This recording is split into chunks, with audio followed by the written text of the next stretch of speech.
I'm gonna jump right in with a confession. Since this dark side thing is now in the open, I can share it. I've got an addiction which in the past couple of years I've noticed started to consume me. It permeates my everyday life. Like I wake up, I go to sleep, I just can't, I'm just so addicted to it. And this specific addiction is when I zoom out and look at what it is and I look back, I notice that it's actually an addiction to the process of creation. This is not very much unlike or like Usher's addiction to sex. Or those of you who know Wuhan is a dear friend at Mayan Valley who just had his sixth baby, which he delivered by hand. Now he's addicted to the process of creation as well, but this is slightly different.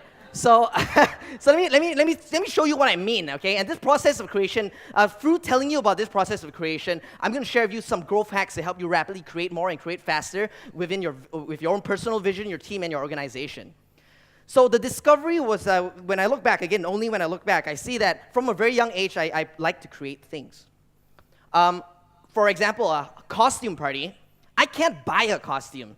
It makes me angry and outraged when I have to buy a costume. So it's against the rule of my life. It's a cardinal sin to buy a costume. I have to make it. So over here, we've got me dressed as Caesar from Planet of the Apes. I augmented my face for that costume. I took a knife, true story, I took a knife and I carved an apple and put it into my mouth to give me that shape. My friends was like, Kylie, you don't need so much, makeup. But I told them, I said, I can't help it. It's something I have to do. I have to make this costume. And I don't only stop right there. I don't just make it for myself. I have to make it for my friends. I sewn 8 nun costumes so I can go as Sister Act. We hit the club, we're partying, bottle full of bub, I got what you need. We're there to that Sister Act. Down there, okay? I didn't have a chance. I didn't have any material. This was a Mayan Valley team retreat, I think 2 years ago. Yeah, anyway, so I was there. And I didn't have a chance. I didn't have any material. I looked in my hotel room. Okay, what can I do? The theme is Arabic night or whatever. So that's me in the center. That's my shower robe from the hotel. That's a belt. I have to make it. I can't help it. It's a gift I can't turn off, right, Dave? So, so I made myself a Tyrannosaurus Rex. I changed my gender and became Serena Williams. That was one of my failures. I didn't know what I am anymore. I tried. And I just can't read websites. When I first introduced to the internet at the age of 13, I was exposed to lots of good content on the internet, a lot of healthy content on the internet. And I was like, I can't just consume this, I have to make it. I taught myself web design. I started making websites for people. I flipped through newspapers. Oh, this company doesn't look like I have a website, okay. Call it up. Hi, I saw an ad in the newspaper. I was looking for your website. Oh, you don't have a website? So I made websites for people. These are... This is me and my friends. We're at a hackathon. We're making websites, having a lot of fun. And I discovered, and this when my addiction got way out of hand, I discovered that business was such an excellent vehicle for creation. You could literally plunk out an idea, put some money, put some people together, and it can grow. So that's what I did. Fantastic vehicle for creation. This is the second-hand furniture we cobbled together in my first company. We were just moving in and unpacking. This all people not even sure where their lives were going to head. We built we built a company which was a news company, which we merged with a larger media group, and we're planning to IPO that company next year. I built a group buying website, which in 3 months, I was like group buying website number 86 or something, right? But in 3 months, we became number 2 in the country, and subsequently bought by Groupon. So that whole journey was probably 4 months from starting to actually selling the company to Groupon. And beyond there, we continued creating. We grew from 8 people up to 160 people in 6 months, revenues of 150,000 up the way to 1.5 million a month in the span of 6 months.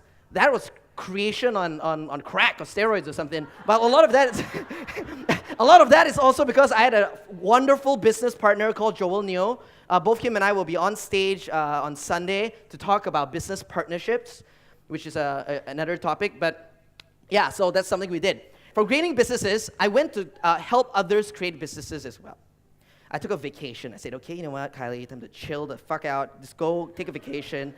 I went to Silicon Valley, and I spent 3 months in startup, arguably one of the world's best startup accelerators.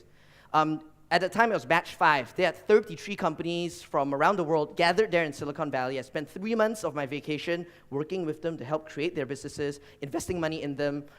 This is me, my first angel investment in the US. After I put my money in, they continued to raise $5.5 million US dollars. We're here in the Hamptons for my next vacation, figuring out how they're going to spend $5.5 million to build a billion-dollar company. And eventually I said, you know what? This venture capital vehicle, just like business, this investment vehicle is a crazy awesome way to facilitate the process of creation. 500 Startups is a global seed fund. They invest money in businesses. And they've got an accelerator in Silicon Valley, which you've seen. They've invested in over 500 companies in the past 3 years from across 38 countries. And these companies collectively went on to raise over $1 billion US dollars. And they're just getting started. So my job is I've got a $10 million allocation. My job is to go around Southeast Asia to look for people I can give money to. And it's so weird because usually when you help somebody, you try and take money from them. But I'm trying to help people and give them money. So after direct experience in the past couple of years doing all of this, right, building my own companies and investing and advising other companies as well, I noticed a couple of patterns begin to emerge in this process of creation. There were many times where people were trying to learn from successes, people were trying to learn from failures, but there's something that people don't talk about so much. It's what happens in between a success and a failure. All the media articles you read is all about, oh, this guy made it big, he did all that, or this fella failed, or whatever. But in between, there's a state I call, very sophisticatedly called, being stuck. And in the Valley, we got a term for that, where some people call it zombie companies. They're not dead. They're making some money, but they're not growing fast either. So like Walking Dead, like Walking Dead companies. So there are different stages of the creation process which one can get really, really stuck in. So I'm going to talk a bit about 3 of these distinct stages and what you can do to not get stuck. Now, so many get stuck in the early game. I noticed I put 2 really big words up there. It's not just abundance. It's like exponential abundance. You know, I've blown up the universe by putting these 2 words together. Basically what I'm trying to say is that because right now, it's like you not only have access to opportunity, you have access to opportunity at a faster and faster rate. That's why you can succeed exponentially in the way a lot of the businesses that I'm involved in my industry grows really fast. So, however, too many of them get stuck in the early stage. The first stage, that's a bit of color over there that you can see a yellow behind that. But anyways, the first stage is when they act on a vision. They've got this great idea. And this is something, I want to share this stuff with you so not only can use it for yourselves, maybe you can give it to your friends as well. Maybe you've got a friend who has an idea or has a burning vision or a desire. And they share it with you. They share it with their parents. Bad choice. They share it with investors. And they get all kinds of feedback, and they start doubting themselves. Is my idea really good enough? They launch a product, they go to customers, they work with enterprise customers, maybe consumer customers, and they're getting, oh man, you get all this feedback, this mixed signal. And they start to doubt themselves, is my idea really good enough? Now this is one point that you can get stuck. You can get stuck doubting yourself and tweaking your idea to perfection. Oh, maybe it's not ready yet. Oh, maybe I need to do a bit of this. Then I'm going to go raise my round. Maybe I'm going to, you know what I mean? 1 year later, you know, you go back to your high school reunion. Hey, what you working on? Oh, the thing you told me about 8 years ago. Yeah, it's good. It happens. You get stuck there. Another place you can get stuck is that, let's say you get past this stage and you got a good idea. Customers are beating their way down to your front door just to buy your products. People love your idea. You can be faced with a problem where you got so many customers and you're growing so fast that you need to hire people, or you need to at least build a team to help you with this, with all that demand. And you get stuck there. You're like, oh man, how do I get great talent to join me?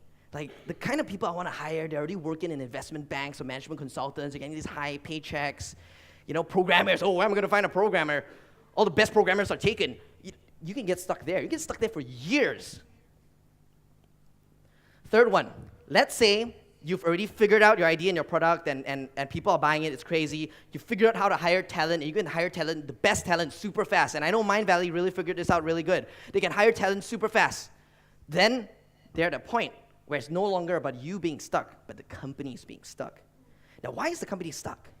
The company's stuck because the new people who join the team, they don't feel it's a place where they can connect to anymore. You've got such a large organization of hundreds of people, you know, and me, in my personal experience, you know, I've walked into an office, I'm like, who is that guy?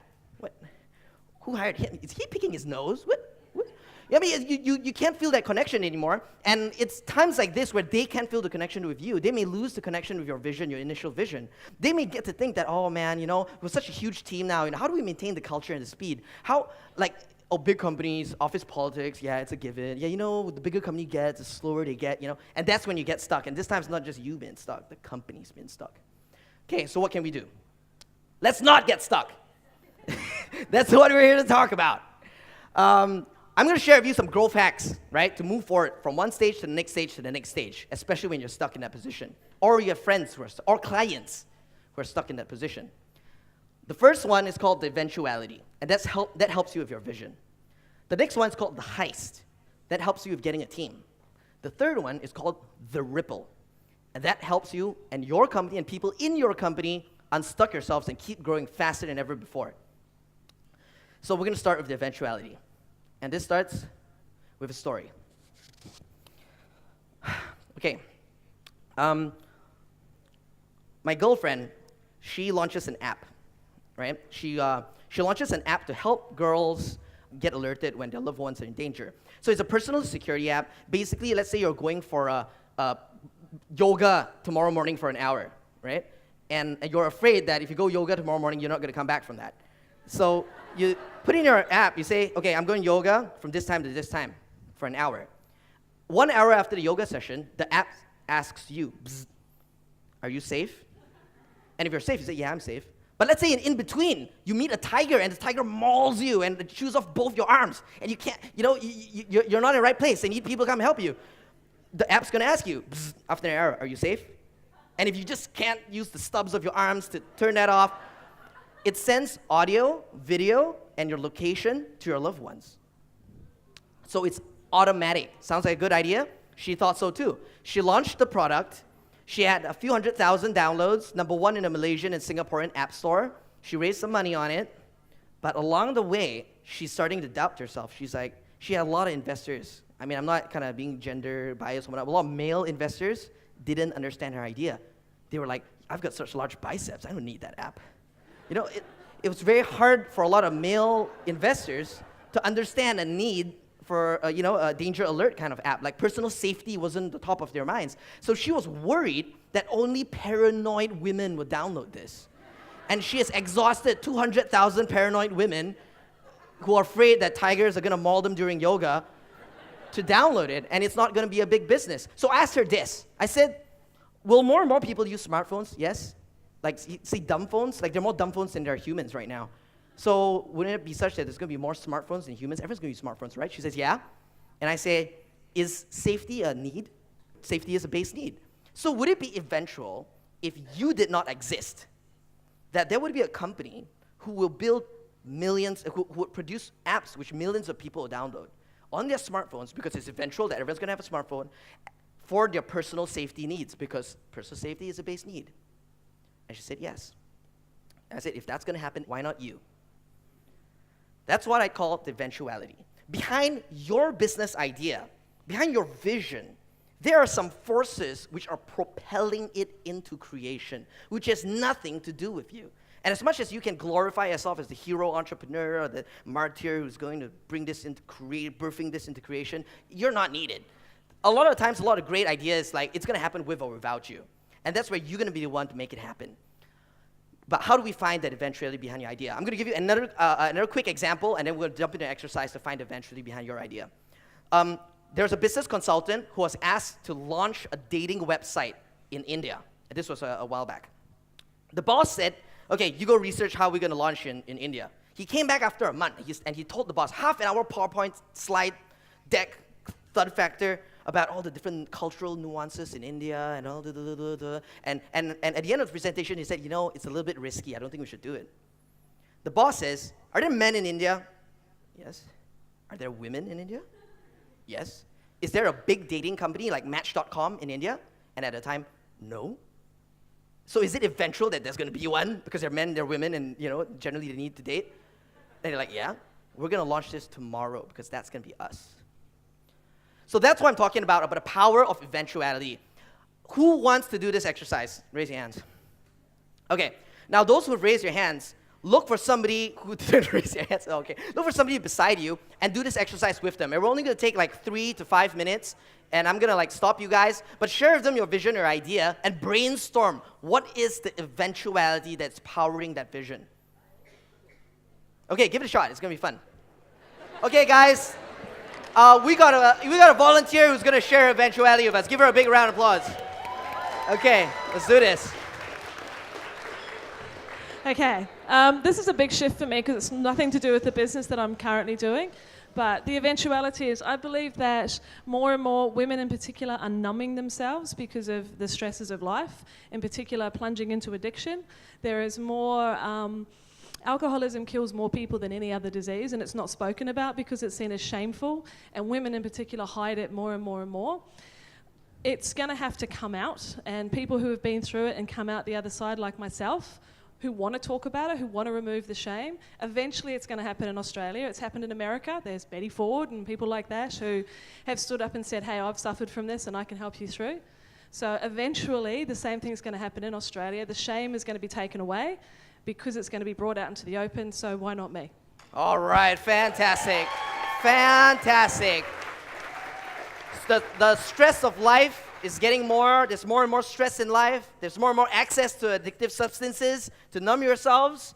And eventually people are going to need a space to talk about that and solve that. So why not her? Mind-blowing. Now, she could have shared the idea with you.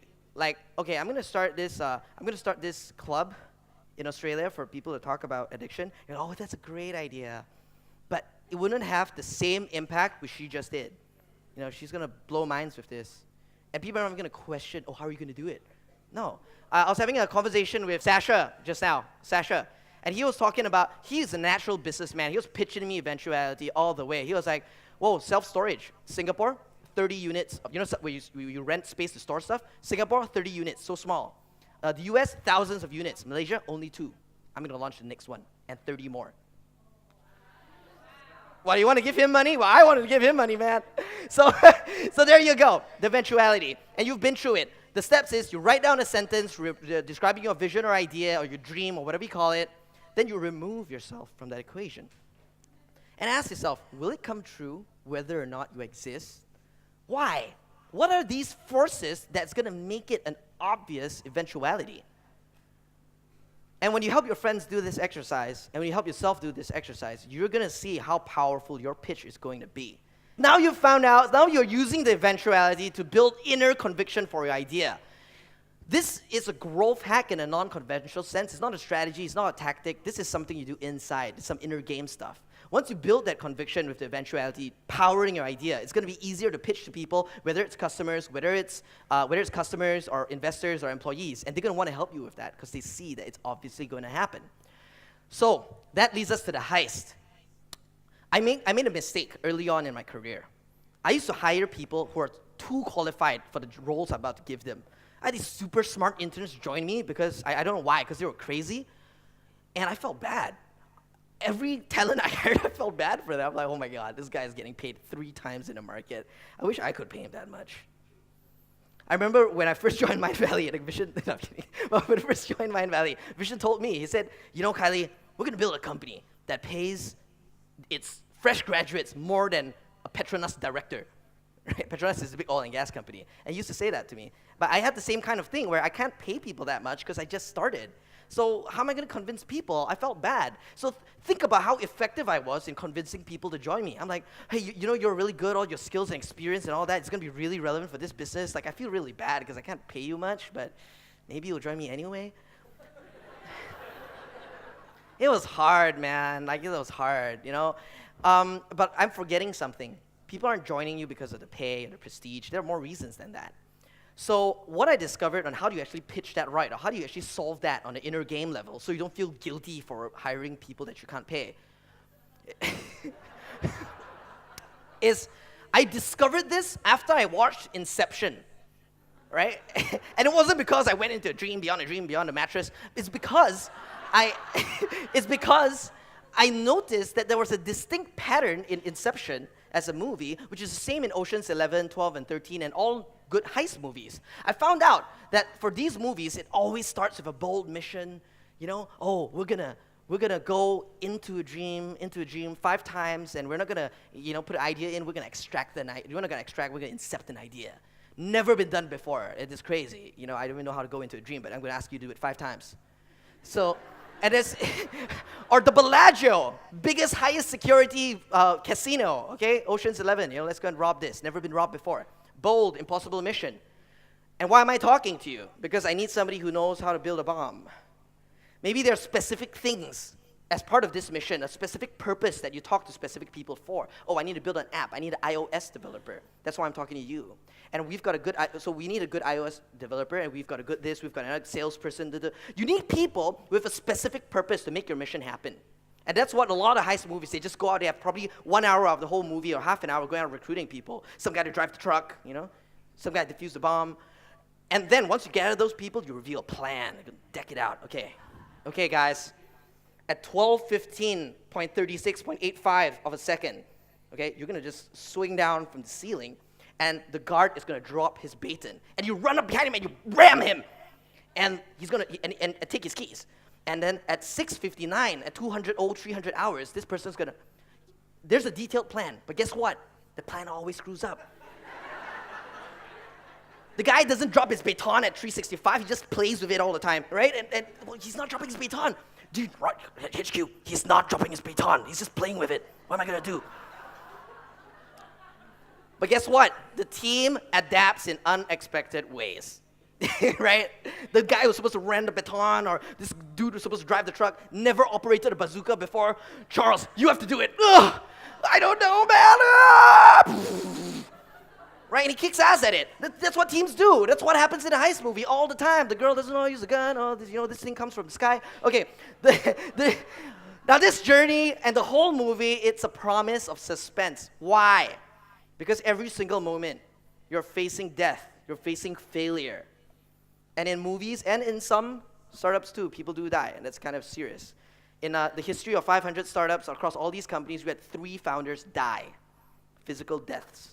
Not from work though, like different reasons, but like talking about Amir's talk, people do die, right? So, but that's besides the point. What I'm trying to say is, in the movie, there's a lot of suspense because every moment there's possible failure. But guess what? If you succeed, you become a blockbuster legend. Succeed really well, and you might even have a sequel. Same thing with business. I had a sequel. Helping other people produce their movies. Now, isn't this exciting? Did you know that there's a lot of highly paid talent out there, bored, numb to the mind? Sasha, you were just talking about this. He was like a highly paid executive at Chevron. He was bored out of his mind. So what does he do on a weekend? He goes on he goes to a torrent engine and he downloads Inception. And he watches it. And he's like, wow, that's so fun. That's so exciting. Look at them coming together and doing this thing. Okay, millions of great talent out there bored out of their minds. But guess what? You're promising them not weekends. Thank God it's Friday. Weekends to download movies and watch it. You're inviting them to live their movie each and every single day. That's what you have. And that's what, if you don't realize this, you're not going to be hiring any good talent at all because you're just going to feel guilty like I did. When I realized that I was promising a journey of creation that nobody else could provide, the people who wanted that stepped up and they came. And we've since become a talent magnet for these types of people, from investment bankers to management consultants to the top hackers and developers in the world. They wanted to be part of these journeys because the founders understood what was so important about it and wanted to give it to them.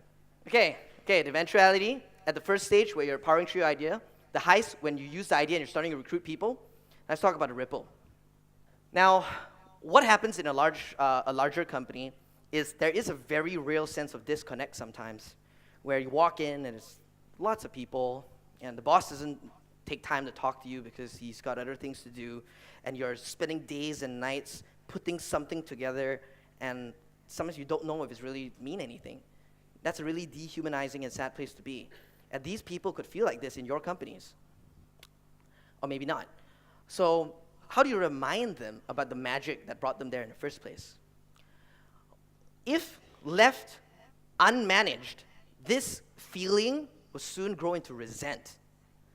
And a lot of people in companies, sometimes they feel like no matter what they do, they can't change a thing. So, and that gets really sad. So the first step, if you as a founder, when sharing with your employees, is to have them know that they have one thing they can control, which is themselves and how they feel. And they can choose an identity of being a driver in the company, a passenger in the company, or a backseat driver. I'm going to talk about all these three things. Now, imagine yourself in a family trip with your mom and dad, and you're driving on road trip to your hometown, to Disneyland. And your dad's driving, and he's horrendously lost, right? He's driving. And then a helpful passenger, hey, Dad, you want some water? You look really thirsty. Here you go, have some water. It's like, okay, Dad, yeah, maybe you should try this. It's a helpful passenger. But there is also a backseat driver, like my mom. She'd be like, hi, yo, why did you just take that turn? We were talking turn right, you turn left. Why are you even driving a car? You could have stopped and asked that nice man, but you just passed him, and you just passed the turn. Like, what? So turn left now, turn left. This happens in companies as well, Somebody's trying to initiate a project, and some people are just trying to help this guy. Hey, that's a great idea, Bob. Hey, let's do that. Yeah, hey. And this person, Bob, come on. Stop doing it. What are you doing that? Who's going to care, man? So, of course, there's a backseat driver, but I didn't put something that's even worse of identity. It's called a backstabbing backseat driver. Like my brother. He's at the back of my dad. He's like, Ba is so bad at driving. He's just muttering to himself, Kari, why did you drive? Like, why is he driving again? We've been through this before. You know what? I'm never going on a road trip again. In a company, you got the same thing. You're not vocal about it. Maybe you got vision trying to launch a new initiative to go into a new galaxy, and then somebody said back, vision is.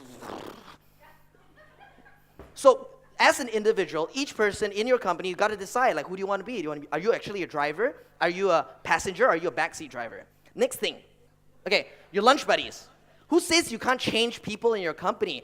Everybody in a company goes to lunch with somebody, right? If not, maybe you should find a lunch buddy. But if you do already have a lunch buddy, you can have these conversations with them. You can set standards. I'll tell you a true story. When I first started in Mind Valley, it's the first week. I was having lunch with the CTO, Jiang T, at the time. And we're at Jiang T, and there was Khalid, who was a programmer. We're sitting there, and Khalid said, in lunch, right? Khalid said, I think Welly's CSS, it's like a web programming language thing, CSS is really sloppy. Jiang T put down his fork and knife and said, why are we talking about Welly when he's not here? I was like, oh my God, this guy is serious. Shit just got serious. He put down his fork and his knife, shit. And Khalid was like, because I was looking at his code and it kind of looked a bit sloppy. And Jiang T was like, we don't talk about our colleagues when they're not around, okay? After this, we're going to go upstairs, we're going to invite Welly together, and then we're going to talk about it with him. Continue that meal in silence. Don't look at him. Don't make any eye contact, man. Jiang T's he's angry. He's dark side, right? So we go up there, we talk about it. It was like, I committed the code when I was midway through it, and I committed the code. I wasn't supposed to commit, but I was committed. So he was halfway through it. He wasn't even done. Imagine if Jiang T didn't lay down the law. Khalid will be saying, Welly is really sloppy. And then I may not even know what CSS is. Then I'll just go back to the office. Oh my God, look at that sloppy bugger right there. What's he slopping around? Why does Mind Valley have so many sloppy people? I thought we hired great people. Where's all these sloppy people coming from? With your lunch buddies, the conversations you have is going to shape their minds. It's going to destroy your culture depending on what you tolerate and what you do not tolerate. Your employees have to know that. Just a simple set of words can mean everything. The third one is about your immediate team. So my tech team, it's a very popular thing, Scrum. It's like it's agile development. So they part of this Scrum methodology, they've got a morning stand-up meeting where they just huddle, and it's called a stand-up because they just huddle for 10 minutes. What are you doing today? What do you need help with? That's it. Very fast. Boom, boom, boom. So they did this little ritual amongst themselves. Next thing you know, in Says.com, other teams are like, why are those geeks standing up all the time in the morning? Don't they have chairs? What are you doing? They got really curious. They went there and they started talking to these geeks and okay, whoa, wow, all right. And they have their own stand-ups too. Suddenly, every team has their own little stand-ups. They're just reporting their own thing. All because the company has some cultural values or some norms, whether it's coded or decoded or not coded, doesn't mean that you and your team can't invent your own culture. And you and your team just getting together and say, you know what, in our team, we're going to do this. We're going to call ourselves the Flying Eagles. You can do whatever you want with your team. Nobody's going to stop you. But the fact of doing that gives you the sense of connection with some people. It helps you really, and it does make change. As it did with the tech guys changing the entire company, bringing that level of agile methodology throughout the whole company. Now, beyond the team, let's talk about across the company. You can start a special project. I'm going to tell you about a special project I experienced, which happened in Mind Valley. Mike Reining, one of the leaders at Mind Valley at the time, came to Yane, a friend of mine, and said, Yane, I've got a special project that I need help with. I want you to, I think that people should celebrate what they're grateful for. I think that's going to be really cool, or thank people. Can we create a blog and everyone in the company can blog on? Suddenly I was like, oh, blogging, okay, great. Okay, great. Let me think about it, Mike, let me think about it. Okay, so Mike walks away. Yanni goes to Wuhan. Hey, Wuhan, you like designing useless icons all the time? I've got a project for you. We're going to create this app where people can choose a useless icon and say thank you to somebody else. So you can give somebody a burger and say, thank you, John, have a burger. So they created this app across a week and got people to use it, and people kept using it, and it was really cool. People loved using it. They're thanking different, oh, hey, Janine, thank you so much for that file that you passed to me on time. Here's a golden banana. It's like people just weird. So when Mike came back after a week and was looking at that app, I was like, whoa, wow. You know what he said? Mike said, wow, a blog can do that? Is One Up still being used by Mind Valley today? One simple idea by Yane on a special project has created lasting change in Mind Valley years after he left. Special projects matter. It brings people across the company, people who you don't normally work with, it brings people together. Encourage your employees to start special projects with each other without your permission. Now, do you guys want to know how an individual employee can create change in a ripple effect across the world?